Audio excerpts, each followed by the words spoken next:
de fevereiro de 2016. São Paulo busca empate contra César Valerro e fica perto da fase de grupos. Jogadores voltam ao Brasil lamentando o resultado. No Paulistão, Santos vence a Ponte Preta em Campinas e consegue primeira vitória na temporada. Com recém-contratados no banco e mesmo o time da estreia, Tite pede mais uma vez paciência aos torcedores para a partida desta quinta-feira contra o Audax em Osasco. Com estreantes em campo, Verdão faz primeiro jogo como mandante no Paulistão daqui a pouquinho no Pacaembu. Clássico paulistano na Série A2 entre Lusa e Juventus termina com vitória do time da Moca. Moleque travesso acaba com um tabu de 58 anos. E ainda o encontro de Ronaldinho Gaúcho com o Papa Francisco. Olá, olá! Muito boa noite. O Gazeta Esportiva começa falando do São Paulo, que empatou com César Valerro em 1-1 e deu um importante passo para garantir uma vaga na fase de grupos da Libertadores. Paulo Henrique Ganso e o estreante, o argentino Cadieri, foram os principais destaques do tricolor. O repórter Fernando Gavini acompanhou a chegada da equipe que deixou a cidade de Trujillo no início da madrugada e desembarcou aqui em São Paulo nessa manhã. O empate fora de casa não foi ruim, já que o 0-0 no Pacaembu, quarta-feira da semana que vem, já garante o São Paulo na fase de grupos. Mas o resultado poderia ter sido melhor, pelas chances criadas pelo tricolor, que finalizou mais de 20 vezes contra o gol adversário. E também por conta de um erro da arbitragem. Ainda quando o jogo estava 0-0, Allan Kardec acertou uma cabeçada no travessão e a bola caiu dentro do gol. Mas o árbitro mandou o jogo seguir. A sensação que eu tive no momento que eu cabecei é que a bola tinha realmente quicado por trás do goleiro ali no lance do gol. E, enfim, acabou que no intervalo se confirmou quando as pessoas falaram que foi gol e não foi validado. Mas tem que ter paciência. Paciência porque gera um pouco de ansiedade, um pouco de vontade também. Você está fazendo gols, porque na função de camisa 9 você é cobrado por isso. Então o gol foi feito, mas uma pena que não foi válido. Apesar da chateação de Allan Kardec, na chegada a São Paulo, o técnico Edgardo Bauza disse que a equipe toda jogou bem, que o São Paulo dominou a maior parte do jogo, criou muitas chances, mas que pecou na finalização. A gente criou muito, teve várias oportunidades, infelizmente a bola não entrou. Um chute deles, um belíssimo chute, a bola entrou e dificultou bastante a partida para nós. Claro que faltou a pontaria, faltou converter melhor as chances de gols, mas acho que pelo comportamento do time, tanto tático como defensivamente, e como a chance que criou, acho que o caminho é esse. Na verdade, a gente sai frustrado porque sabia que, pelo futebol que a gente mostrou, pelas oportunidades que tivemos, deveríamos sair com um resultado melhor. Grande noite para você que acompanha o Gazeta Esportiva. O São Paulo volta ao Brasil extremamente confiante. A gente vê isso no discurso dos jogadores, também no discurso do técnico e não por acaso. O São Paulo realmente jogou melhor que o César Valerro, fora de casa, criou muito mais. E eu costumo avaliar um time de futebol a partir das chances que são criadas, do número de jogadas ofensivas criadas. E o São Paulo criou, acertou bola na trave. Tem a polêmica do gol ontem na transmissão, durante a transmissão. Havia a sensação de que a bola entrou. O Godoy, que está aqui ao meu lado hoje, ele teve a resposta eletrônica da coisa, então tem uma outra versão. E aí, a partir do momento que fica a dúvida, sabe, que você precisa de um recurso eletrônico para averiguar se a bola entrou ou não, não tem como você culpar o árbitro. Realmente, com a eletrônica a favor, tudo fica fácil, você observa tudo. Mas no momento do jogo, naquela fração de segundo que você precisa definir, o erro pode acontecer, se é que ele errou. Para você, ele errou, Godoy? Boa noite. Boa noite, Celso, Anitta. Boa noite para você que está de olho em mim, porque eu também estou de olho em você. Olha, eu estava fazendo esse jogo pela Rádio Transamérica e na hora eu disse, não foi gol, não entrou totalmente a bola. Ela tem que entrar tudo, né? Totalmente. Eu estava vendo a imagem, mas não estava ouvindo o som da transmissão. Não sei se alguém durante a transmissão falou que foi gol. Falou que teria sido gol. Eu só vi nenhum dos canais de transmissão. A imagem foi gerada por uma emissora só. A imagem foi gerada pelo pessoal lá do Peru.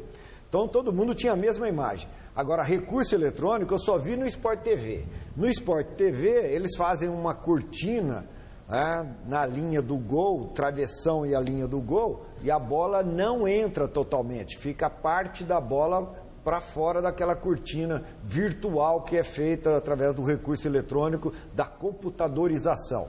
Portanto, eu tive a sensação, pela experiência, na hora que a bola não entrou totalmente. Por quê? A bola de futebol tem 27 centímetros de diâmetro. 27 centímetros. De uma lateral à outra, ela tem 27 centímetros ali pelo centro. E essa bola não bate dentro do gol 27 centímetros. Por isso que eu tive, pela experiência, a sensação que a bola não teria entrado totalmente.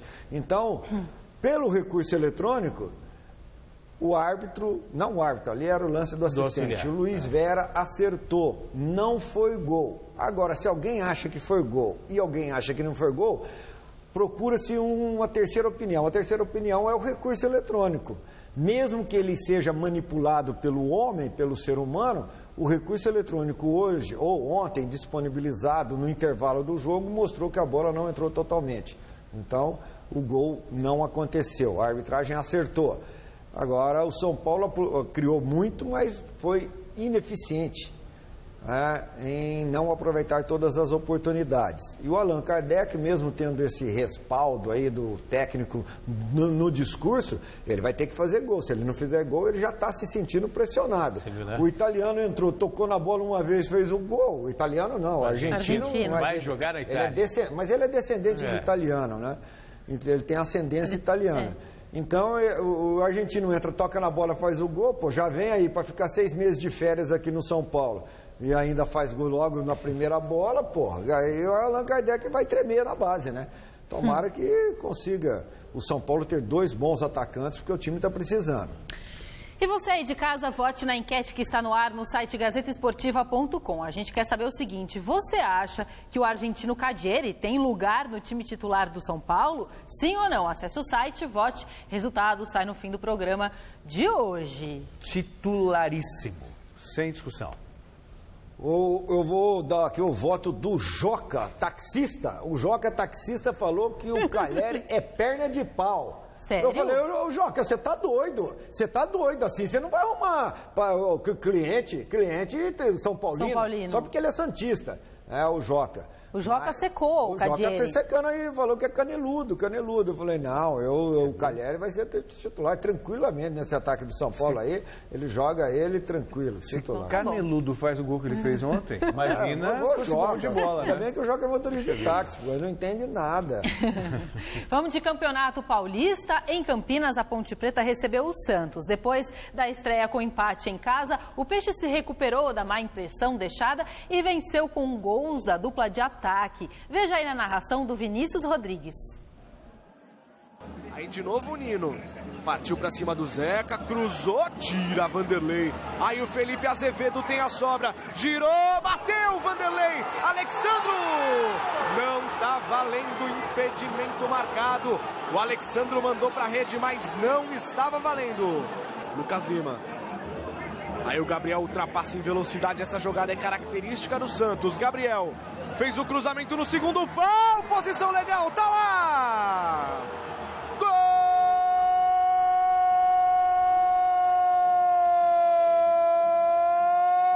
do Santos! E é de Ricardo Oliveira.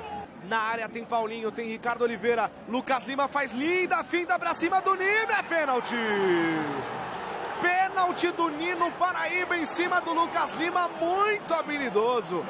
Mão na cintura, o Gabriel vem pra bola de canhota, bateu, tá lá! Gol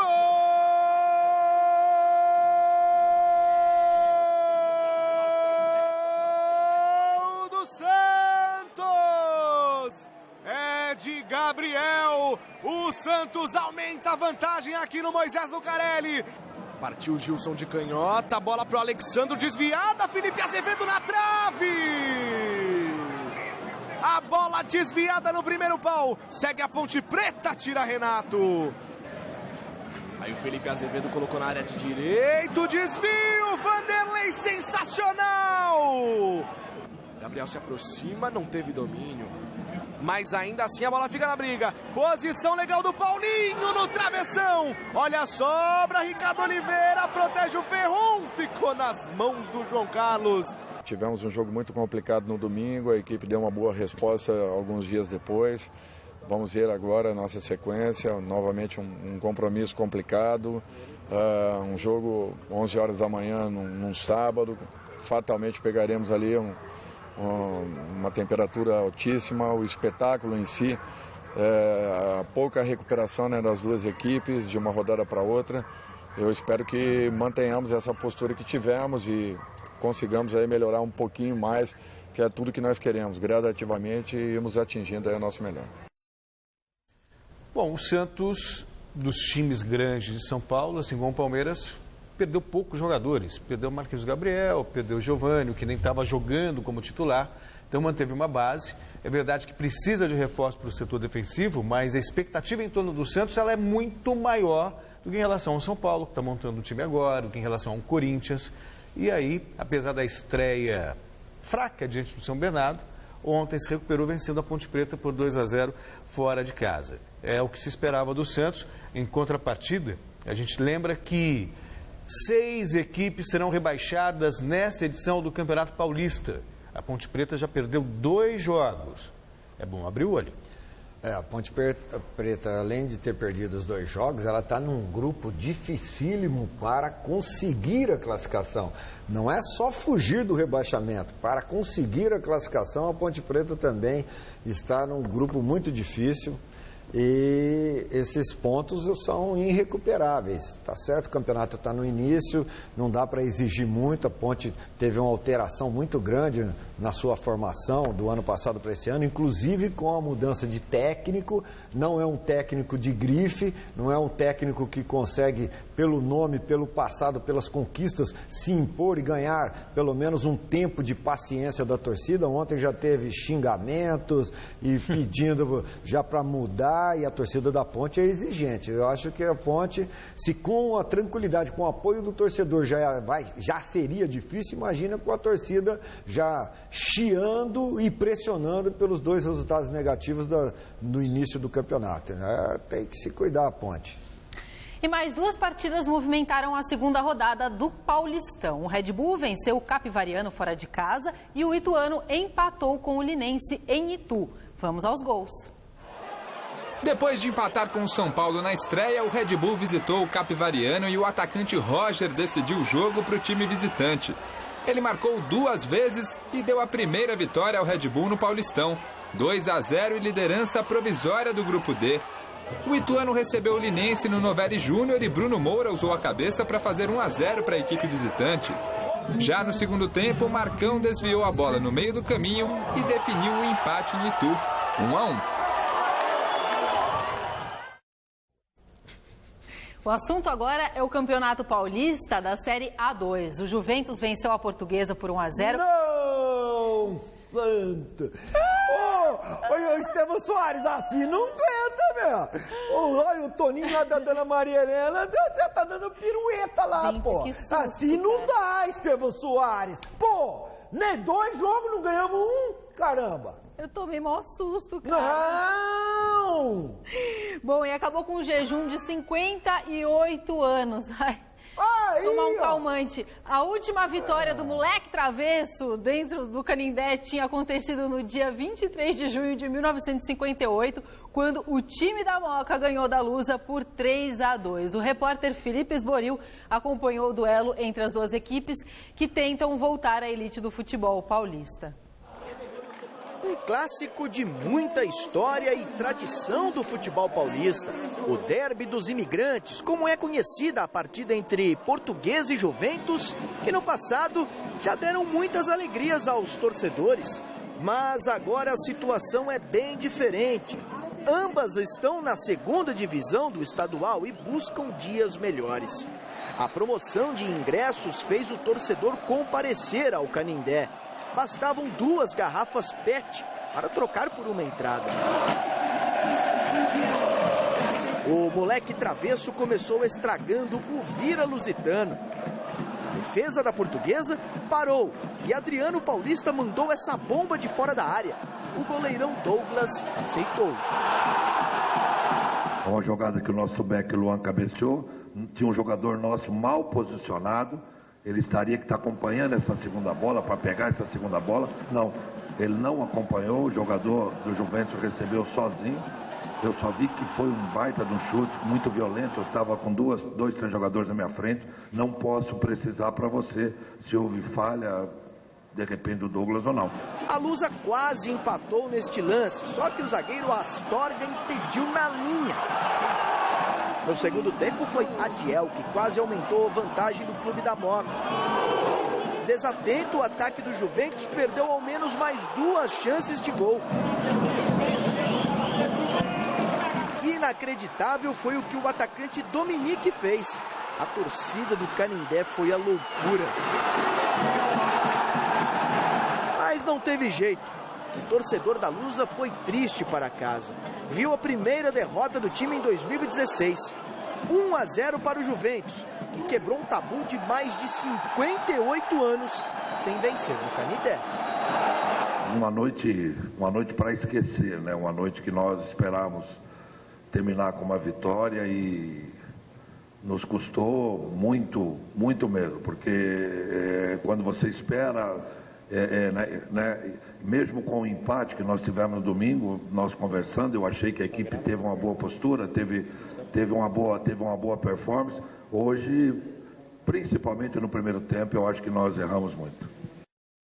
Essa notícia aí vai pro Godoy, hein? E o Estevão Soares, que você viu agora comentando o clássico, não é mais o treinador da Luz. A decisão foi anunciada agora à tarde pelo clube, que tomou a decisão em reunião com o técnico. Ele estava no comando do Rubro Verde desde julho de 2015 e foi contratado para tentar devolver a Portuguesa à Série B do Brasileirão. Foram 17 jogos no comando, com 7 vitórias, 3 empates e 7 derrotas. Quer falar a respeito do Godoy? Por mais que eu... Veja só, ele está desde julho do ano passado. Ora, você começa uma temporada, é início de um trabalho, aí você pega e manda o técnico embora. Com uma reformulação, porque ele não está desde julho com o mesmo grupo. Pois é. Quer dizer, então, se você não confia no técnico, não começa a temporada com ele, já demite antes. Quer dizer, mais uma vez, é mais um exemplo de covardia da diretoria de futebol. Por quê? Porque ficam os corneteiros, ficam lá muitos torcedores reclamando, e aí o dirigente, ele não tem peito de bancar o profissional que ele contratou. Então ele faz o simples, manda o treinador embora como se ele fosse o responsável por todos os problemas e fosse a solução dos problemas da Portuguesa. E satisfaz o desejo do jogador, ou a responsabilidade do grupo de jogadores, né? Porque o jogador sabe, gente, se perdermos 2 jogos, o treinador que cai. Vamos tirar, se está tendo algum atrito no relacionamento, caiu rapidinho demais. Eu achava que ia demorar um pouco mais, né? Já foi pro saco. Agora, é inevitável o saudosismo, né? Portuguesa e Juventus, quantos jogos importantes já não fizeram na história do Campeonato Paulista e de repente você vê essas duas equipes na segunda divisão. Quantos craques já não se enfrentaram com as camisas tradicionais das duas equipes? Hoje você olha lá, cara, você vai reconhecer alguém, e vou até já estender um pouquinho. Eu estava assistindo o jogo do Botafogo do Rio de Janeiro contra a Portuguesa do Rio. Cara, não conhece ninguém sem ser o Jefferson no Botafogo. Um time que você olhava, você assistia no cinema, porque não tinha televisão na minha época. Assistia no cinema, você reconhecia todos os jogadores. Agora você vê o Botafogo jogando, até um boliviano lá consegue fazer gol lá e jogar com a camisa do Botafogo. Agora, me sopraram aqui, você que apitou a vitória do Juventus 58 lá no Canindé? Não, eu vou falar pra você, viu? Quem foi as bandeirinhas, viu, João? Vou falar quem foi as bandeirinhas, viu, João? As bandeirinhas, vou falar pra você quem foi, viu, João? As bandeirinhas. Vou falar quem foi. Eu vou falar quem foi as bandeirinhas, viu, João? Viu, João? Você sabe, né, quem foi as bandeirinhas, né? Bom, já que o Godoy falou do Botafogo, a rede também balançou nos principais jogos dos campeonatos Mineiro e Carioca. Veja os gols. Em jogo único da segunda rodada do Campeonato Mineiro, o Tombense enfrentou o Cruzeiro e saiu na frente com esse golaço do lateral Paulo Otávio, 1-0. No começo do segundo tempo, a Raposa chegou ao empate com Alisson num lance de sorte. Ele dividiu com o zagueiro e a bola acabou entrando no gol de Darley. A virada do Cruzeiro veio só aos 42 minutos. Rafael Silva, ex-Vasco, recebeu o passe de Marcos Vinícius e bateu de bico para garantir a vitória. Final 2-1. No Rio de Janeiro, o Fluminense goleou o Bom Sucesso e Fred começou os trabalhos aos 33 do primeiro tempo, 1-0. O tricolor ampliou a vantagem aos 30 segundos da etapa final com Gustavo Scarpa, depois da jogada de Giovani pela esquerda. Agora o lance começou pela direita com Wellington Silva. O lateral cruzou, o goleirão tentou tirar, mas a bola encontrou o Cícero, que só empurrou para a rede. E para fechar o placar, Fred marcou mais um e assegurou a primeira vitória do Fluminense no campeonato, 4-0. O Flamengo também venceu na rodada. Fora de casa contra o Macaé, Wallace abriu o placar e não comemorou, 1-0. Na etapa final, Jorge descolou um cruzamento de 3 dedos na cabeça de Marcelo Cirino e ficou nisso, 2-0 Flamengo e fim de papo. Esse jogo do Flamengo aí, nós tivemos o recurso eletrônico participando ativamente, né, nas discussões do jogo do São Paulo. Aí, nesse jogo do Flamengo, o Bandeirinha marcou impedimento do Guerreiro. O Guerreiro domina um lançamento no peito, dá a impressão que ele usa o braço para ajeitar e fazer o gol. O árbitro, para a felicidade geral da arbitragem, havia impedimento, então o árbitro marcou impedimento, não se discutiu mais se foi no braço ou não do Guerreiro, mas era um lance em que o recurso eletrônico também seria importantíssimo para não ter discussão ali na lateral do campo e o pessoal pressionando a arbitragem. E o Guerreiro, depois de anulado o gol, ele não sabe nada, né? O árbitro está lá com o braço erguido para reiniciar o jogo com o impedimento, ele está lá, não, mas não foi no braço, foi no peito. Guerreiro, impedimento, Guerreiro, lá no Peru é igual aqui, impedimento. Agora, brincadeiras à parte, um episódio triste marcou o duelo entre Lazio e Napoli. A fama de racistas e fascistas que parte dos torcedores da Lazio voltou a ser justificada no confronto. Quando a partida já estava 2-0 para a equipe napolitana, os torcedores do time da capital começaram a gritar insultos racistas contra toda vez que o zagueiro senegalês Koulibaly, do Napoli, pegava na bola. Eles também entoaram cantos xenófobos contra os torcedores rivais, que são do sul da Itália, região menos rica do país. A perseguição foi tanta que, aos 22 minutos, o juiz Massimiliano Irrati paralisou o jogo. Mesmo assim, os insultos voltaram a acontecer quando a partida recomeçou. Em uma rede social, o zagueiro napolitano agradeceu ao juiz por parar o jogo e também aos seus companheiros de time. A solidariedade veio também do lado da Lazio. O atacante espanhol Keita, que é filho de senegaleses, postou uma foto com Koulibaly com a mensagem: esse jogo é muito mais do que negros, brancos ou verdes. Te admiro muito, amigo. A Federação Italiana ainda não anunciou se vai punir a Lazio. A questão é que é muito grave. Enquanto ficarem só com punições brandas, há um jogo com portões fechados, uma multa, nada vai mudar. Está na hora de uma atitude drástica. Excluir o time da competição. Aí alguém vai falar assim, mas o clube não tem responsabilidade. Tem responsabilidade sim. Tem o dever de conscientizar esses torcedores. A gente está em 2015. Não faz o menor sentido... 16 já. Verdade, 2016, acho que eu estou um ano atrasado.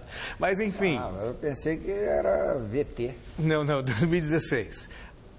Então, estamos em 2016. Ainda é absurdo que isso aconteça. Então, enquanto não houver uma medida rigorosa, a exclusão do time de um campeonato, fazer igual que aconteceu no futebol inglês por conta da violência, 5 anos sem participar de torneios internacionais, ou seja lá o que for, quando for tomada uma medida drástica, esse tipo de situação vai permanecer. E outra coisa, os torcedores que têm esse tipo de comportamento devem responder também na justiça. Afinal de contas, é crime. Quer falar alguma coisa? Lá na Europa eles ainda punem o clube por culpa das atitudes dos torcedores, diferentemente daqui no Brasil e do continente americano. Então, tomara que realmente aconteça a punição exemplar e que atravesse o Atlântico para cá também. Bom, vamos para uma notícia boa, pelo menos agora, né? O meio-atacante Ronaldinho Gaúcho, que ainda não decidiu se vai voltar aos gramados em 2016, recebeu ontem uma convocação quase divina para entrar em campo. O brasileiro esteve nesta quarta-feira no Vaticano, onde encontrou o Papa Francisco e foi convidado para disputar o jogo pela paz, que acontecerá no Estádio Olímpico de Roma no dia 29 de maio. Não foi divulgado se Ronaldinho participará da partida e as escalações serão confirmadas em um evento ainda sem data marcada. Fã declarado de futebol e torcedor do San Lorenzo, o Papa disse que o jogo pela paz quer mostrar que somos capazes de promover a paz com o jogo e com a arte. No ano passado, já foi realizada uma edição do evento que contou com estrelas como Valderrama, Simeone, Del Piero, Buffon e o Maradona. Promete. Tomara que o Papa me convidasse, né? Já que é pela paz, nada melhor do que um árbitro da paz lá. Claro, vocês... Não existe nenhuma referência. É quase um prêmio Nobel da paz. Eu vou falar com você, eu ia ficar extremamente honrado e emocionado na hora que eu chegasse perto do Papa. E no jogo da paz expulsar uns 3, 4 mil. E acabar sem ninguém. Seria o primeiro jogo da minha vida que eu iria apitar sem falar um palavrão. Bom, o Papa é uma simpatia.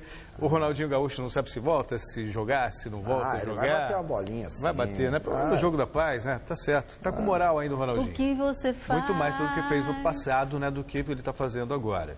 E o Papa, como um fã do futebol, um admirador do bom futebol, sabe reconhecer que o Ronaldinho, se hoje não é um craque, foi com certeza um dos melhores do mundo.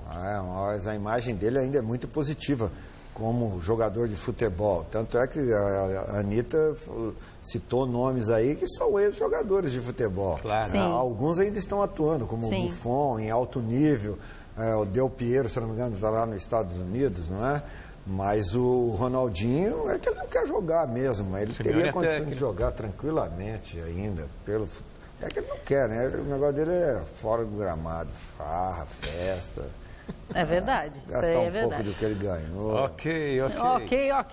A investigação da Justiça Espanhola sobre a venda de Neymar para o Barcelona é destaque de hoje no site gazetaesportiva.com. Depois dos presidentes do Barcelona, representantes do Santos, do craque brasileiro e também do pai dele prestarem depoimento, hoje foi a vez do sócio fundador do Grupo DIS, Delcir Sonda, ser ouvido pela Justiça. Ele concedeu uma entrevista coletiva em Madrid e disse se sentir traído por Neymar e pelo pai do atleta, como se fosse uma vítima de um assalto.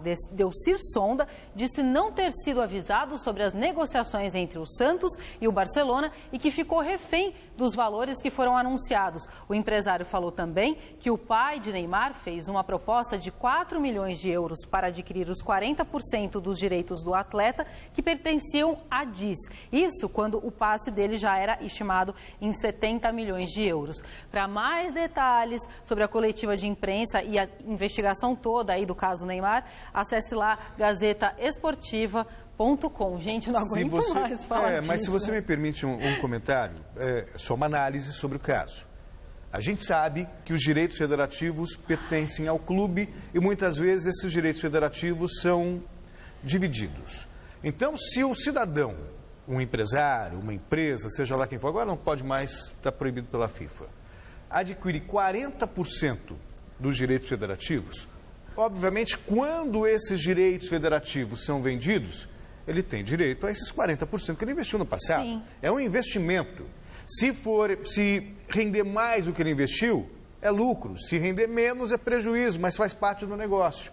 E aí, quando você vê toda essa trama, sabe, um valor anunciado pelo Barcelona, 85 milhões, o Santos recebeu 17 milhões, e desse valor de 17, 40% para quem fez um investimento no passado, apostando no futuro do atleta, eu entendo realmente, sabe, por que está tão contrariado o senhor Sonda, que ele fez um investimento no passado, contando com essa venda, e aí ele não viu o lucro que se esperava. Realmente, eu acho que, neste caso, ele tem total razão em reclamar.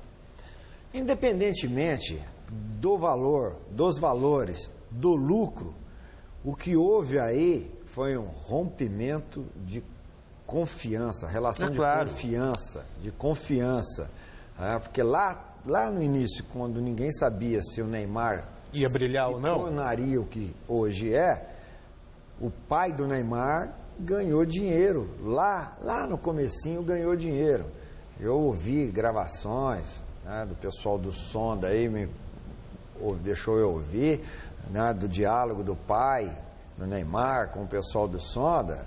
O negócio, sabe, no mínimo, deveria haver por parte do Neymar pai uma relação de respeito e gratidão pelo que o Sonda, a Diz, fez para o Neymar, sem saber se o Neymar... Para o Neymar não, para o pai do Neymar, que refletiu, respingou, se beneficiou a família toda, sem saber se o Neymar seria ou não isso daí. Porque o craque do grupo, são 5 jogadores que a Diz comprou lá, garoto, os direitos, dos 5, o craque era outro, que não virou nada. O craque era outro que não virou nada. Então, independentemente de lucro, a relação deveria ter sido do início ao fim na base da honestidade. E você aí de casa, converse com a gente através do nosso Twitter. O endereço é twitter.com/Gazeta Esportiva. E você também pode rever os nossos programas pelo site tvgazeta.com.br. Recados?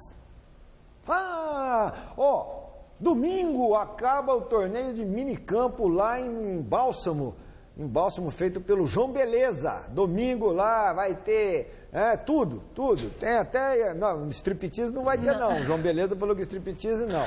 Não adianta querer ir, Gersino. Eu nem vou perguntar o que vai ter. Vai ter minicampo lá, final em Bálsamo. Vamos agitar Bálsamo aí, Picuila. Arrebenta aí, João Beleza. Vamos aí, Mirtão. Gente, daqui a pouquinho tem jogo no estádio José Liberati, em Osasco. O Grêmio Osasco Audax recebe o Corinthians e é para lá que nós vamos conversar com Felipe Esboril. Boa noite, Esboril. Saudade de você. Bradesco. Quem tem Bradesco? Boa noite, Anitta. Boa noite para você em casa acompanhando o Gazeta Esportiva. A gente fala ao vivo aqui de Osasco, na Grande São Paulo, no estádio José Liberati, onde às 7h30 da noite o Corinthians entra em campo diante do Osasco Audax. Nesse momento, aqui atrás, os goleiros das duas equipes estão fazendo o aquecimento, muita festa aqui na cidade de Osasco, que recebe muito bem o Corinthians. Mais de 3/4 dos ingressos disponíveis para todos os torcedores foram destinados à torcida do Corinthians, que vai lotar o estádio José Liberati. Daqui a pouco tem Corinthians e Osasco Audax. Mas ontem, o repórter Fernando Gavini acompanhou o treinamento do Corinthians e a gente vai assistir a reportagem. Ele aguarda. Mais uma oportunidade como titular. Como é que você está vendo essa chance que você está aproveitando nesse começo de temporada? Bem. Cada vez estou muito melhor. Aproveitar a oportunidade. Hoje tem um jogo difícil aqui. Então, jogar da mesma maneira que fez no outro jogo. Você está mais confiante nesse início de temporada em relação ao ano passado? Acho que sim, a confiança que dá o Tite com a sequência de jogo também que eu teve agora é muito importante para mim. Então, seguir dessa forma, que esse caminho é muito bom. Bom jogo. Tá, obrigado.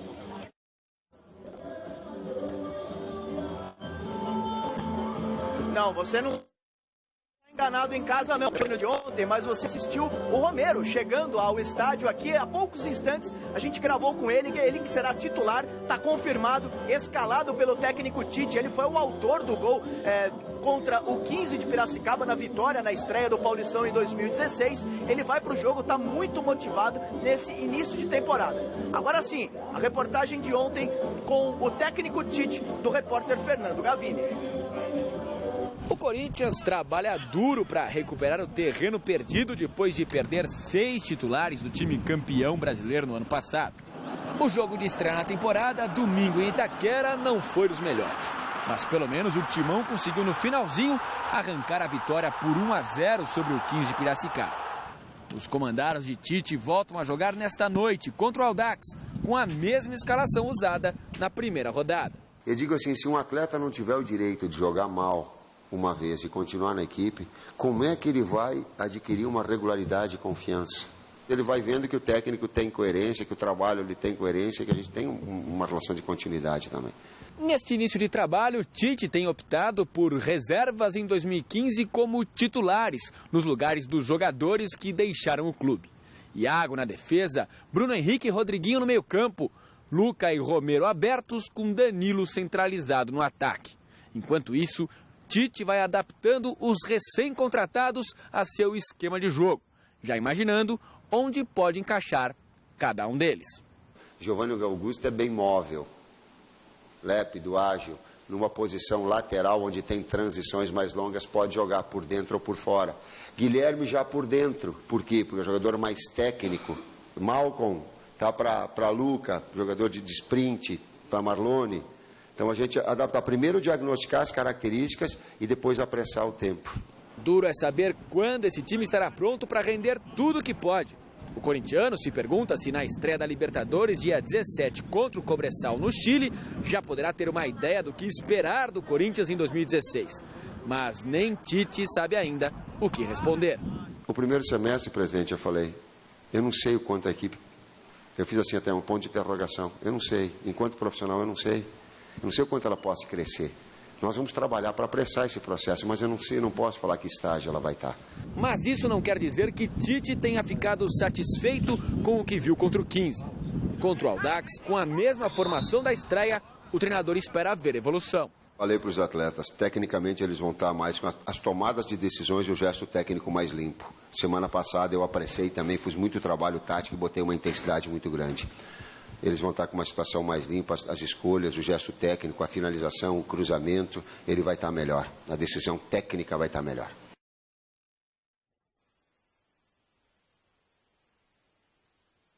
O meio-campo Guilherme e também o volante Williams foram relacionados pela primeira vez e estarão à disposição do técnico Tite. Guilherme, que herdou a camisa 10 do Corinthians e está ansioso, disse que está ansioso para fazer a estreia com a camisa do Timão.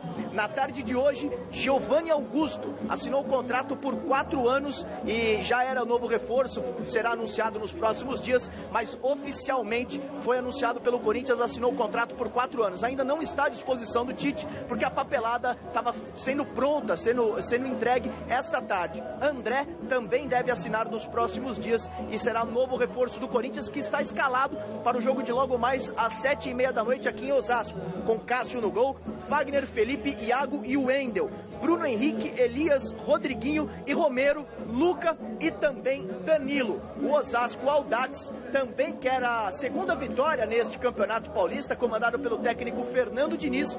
Vem a campo com Felipe Alves, Francis, André Castro, Bruno Silva e Léo Bahia, Tietê, Camacho, Rodrigo Andrade, Mike, Ítalo e Bruno Paulo. Amanhã, todos os detalhes desta partida entre Audax e Corinthians ao vivo. A gente traz as informações aqui hoje para você. Amanhã, todas as informações desse jogo no Gazeta Esportiva. Combinado, Anitta? Super combinado. Muito obrigada, bom trabalho, bom jogo. E é bem o que você falou ontem, né, Celso? Interrogação nesse primeiro semestre e aos pouquinhos e vendo o que vai acontecer. Sem dúvida, e me chama muita atenção a maneira como o Tite administra o grupo, a partir da meritocracia. Você vê, os jogadores estão chegando agora, o Williams chega com status de titular, o Guilherme ganhou a 10, inclusive, o que mostra o prestígio, também com status de titular, só que o Tite está dando prioridade para aqueles jogadores que já estavam jogando. E aí o que vai acontecer? Se esses jogadores mantiverem um bom nível, jogarem bem, quem está chegando agora vai ter que esperar uma outra oportunidade. E desta maneira, agindo dessa maneira mais sensata e levando em consideração o mérito de cada atleta, ele ganha o grupo. E o Corinthians, eu repito, apesar da perda desses jogadores que foram para a China, jogadores importantes, titulares, vai ser extremamente competitivo nessa temporada. Será mesmo. Vieram substitutos à altura de manter o Corinthians forte.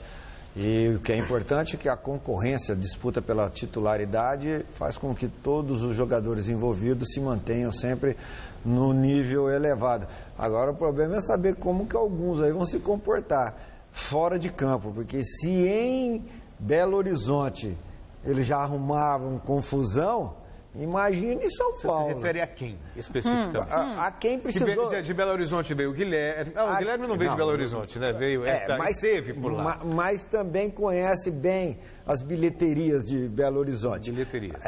Então, quem veio de lá precisa... Teve gente que precisou sair de lá rapidinho, viu? Rapidinho. Precisava mudar de endereço de CEP rapidinho. Rapidinho. Tem gente que precisou mudar de CEP.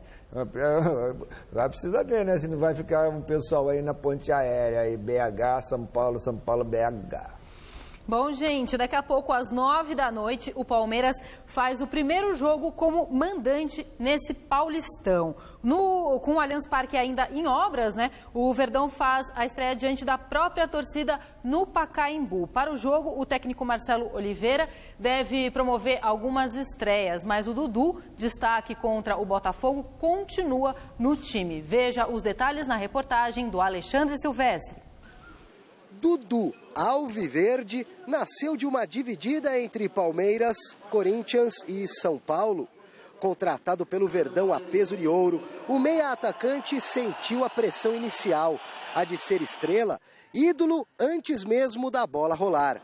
Perdeu pênalti na final do Campeonato Paulista, foi expulso na partida decisiva, partiu para a briga, esquentadinho.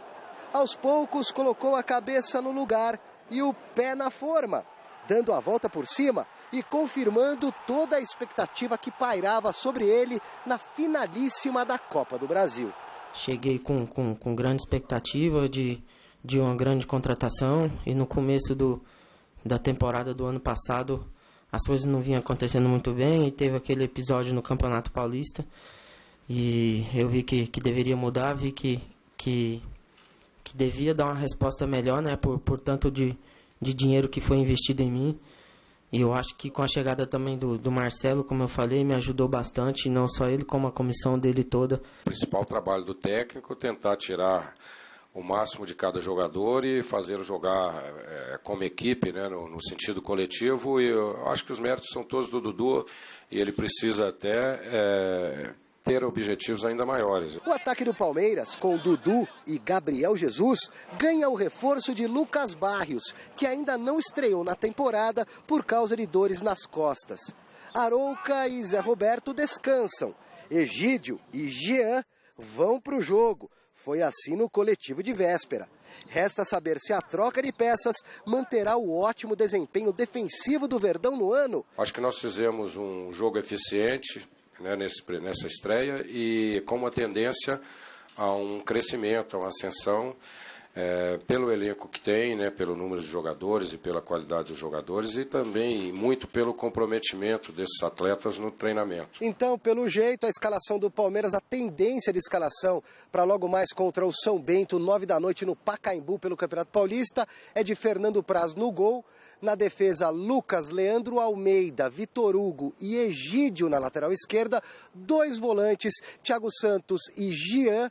3 meias, Robinho, Dudu e Gabriel Jesus, com Lucas Barrios de centroavante. Que fartura lá no Palmeiras, hein? Marcelo Oliveira pode escolher um, escolher outro, tudo no mesmo nível. Estreou com vitória. Tá bem o Palmeiras? Tá bem, mas não pode ser injusto com o Matheus Salles, hein? Matheus tem que ser titular. Já tirou com essa desculpinha de estatura, colocou o Thiago Santos, agora o Thiago Santos continua, sai o Arouca, entra o Jean e o Matheus Salles, o Marcelo Oliveira. E o Matheus Salles, porque é da base, não foi contratado, não é medalhão, não custa muito, e aí? O garoto salvou o teu pescoço na final da Copa do Brasil, hein? Jogou muito, diga-se de passagem. Não vamos cometer injustiça com o garoto, não. Ele tem que ser titular e se vira com os outros 10. A gente volta a falar agora do Santos, que ontem conseguiu uma importante vitória diante da Ponte Preta em Campinas por 2-0. Vinícius Rodrigues esteve agora há pouquinho no CT Rei Pelé, acompanhando a reapresentação dos jogadores do Peixe. Confira aí. Boa noite, Anitta. Pessoal ligado no Gazeta Esportiva. O Santos se reapresentou hoje aqui no CT Rei Pelé, em Santos, após a vitória por 2-0 sobre a Ponte Preta no estádio Moisés Lucarelli, em Campinas. Lembrando que o Peixe havia empatado na sua estreia 1-1 contra o São Bernardo na Vila Belmiro e, enfim, conseguiu sua primeira vitória no Paulistão ontem diante da Macaca. Quem conversou com a imprensa antes do treinamento de hoje foi o lateral Zeca e o goleiro Vanderlei. Ambos participaram do jogo de ontem e comentaram sobre a atuação do Peixe. Nesse jogo da Ponte a gente manteve a posse de bola, né? Teve tranquilidade, envolveu a equipe da Ponte e a hora que teve a chance matou o jogo, né? A gente sabe que se a gente manter assim nessa pegada, o Santos tem tudo para crescer no decorrer da competição. No primeiro jogo não fomos tão bem, sentimos, acho que é o primeiro jogo também fisicamente, a gente está entrando em forma, acho que fizemos uma boa pré-temporada, só que o ritmo de jogo é outro e graças a Deus conseguimos pontuar fora. A próxima partida do Santos no Campeonato Paulista acontece sábado na Vila Belmiro, 11 horas da manhã, isso mesmo, 11 horas da manhã, embaixo de muito sol na Vila Belmiro. É um motivo para os jogadores terem um pouco mais de cuidado com a alimentação. A alimentação é que é complicado, né, cara? A gente sabe que você vai estar jogando praticamente na hora de almoço, né? Mas aí os fisiologistas, os preparadores físicos estão montando toda uma alimentação ali, né? A gente sabe que é difícil comer macarrão de manhã, né? É complicado, mas tem que superar isso aí, né? Eu tomo café da manhã normal, eu como normal, pão normal, não costumo comer macarrão. Eles colocam, mas eu não costumo comer macarrão, não. Mas falando mais do jogo, ano passado a gente jogou de manhã, né? Ninguém gostou, mas esse ano a gente tem que mudar. Acho que é bom para convocar o torcedor também. O torcedor vem assistir os jogos, depois vai para a praia. Acho que é bom sim. Realmente não deve ser nada fácil jogar às 11 horas da manhã sob esse forte sol que faz aqui no litoral do estado de São Paulo. E aí, Anitta, você conseguiria jogar às 11 horas da manhã? Celso, Godoy? Fica a pergunta para vocês. As informações do Santos, direto aqui do CT Rei Pelé. Vinícius Rodrigues para o Gazeta Esportiva. Eu não sei, eu sem ser 11 horas da manhã eu já tô ruim demais. Mas é interessante é ele falar, pô, é ruim comer macarrão de manhã. Aqui, ó, cara pálida, tem quem não tem o que comer de manhã, você tá reclamando de comer macarrão? Nunca passou fome na vida, né? Aí, precisa saber qual é a realidade de uma grande, enorme parte da população mundial, não é brasileiro só não. De qualquer forma, apesar de ser ruim para o atleta, que não está acostumado a jogar às 11 horas da manhã, sim, o torcedor adotou esse horário. Sim, verdade. O ano passado, no Campeonato Brasileiro, os jogos que aconteceram às 11 horas da manhã foram jogos que apresentaram um grande público. Família, né? Dá para aproveitar o resto do dia. 1h da tarde sai do estádio, pode almoçar, fazer o que quiser. Fazer piquenique no estádio, pô. O horário é bom, como atração, é muito no estádio. E outra coisa, negócio de calor, né? No Brasil já inventaram a parada técnica, tem até jogador que fica deitado na barreira, só no Brasil. Aqui é uma farofaiada desgraçada na hora de jogar, cara. Aproveita e faz uma farofaiada no estádio também. Leva lá comidinha, já leva faz piquenique, eu gostei dessa ideia do piquenique. Acabou o programa? Acabou nada, as letrinhas não estão subindo. Resultado final da nossa enquete. O argentino Cadieri tem lugar no time titular do São Paulo? 85% sim. Rapaz! Sai da frente. É isso. Acabou. Então tá. Tchau, gente. Nos vemos até daqui amanhã. a pouquinho no Jornal da Gazeta com mais notícias do mundo do esporte. Até já. Fiquem com Deus, ainda é possível. Trate de rezar, hein?